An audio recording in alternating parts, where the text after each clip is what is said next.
Бәзі бір ұйғыр атанла мұндақта пікірлейді екен. Ұйғырча оқыған балаларның келечегі жоқ деп.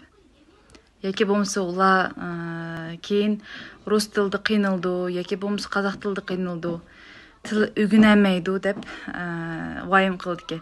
Мен о пікір білән мұтлақ қошылмайме. Чүнки аны тіліні білген бала, аны тілін үгенген бала башқы тіліні асан үгінәлейді. Ұйғыр тілі о біздің аны тіліміз. О бізге керек. Орысча айтқанда мы носители языка.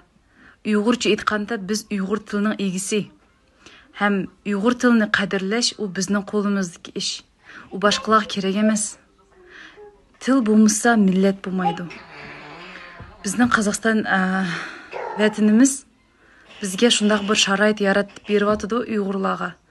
Пәкат Қазақстан тілі ба ұйғыр марып. Башқа ешбір дөләті жоқ. Башқа дөләтке ұйғырла арманда ұйғыр мектеплерді оқыдығанға. Бізге хәвәс қылды. Біз шу қолымыздығы мүмкіншілікні ішләтмейміз. Әпсуски. Аны тілді оқыған бала о ялған пікір ешқанда құтықлақ ершемейді деп. Мысал келтірдіған болсақ, мысал көп.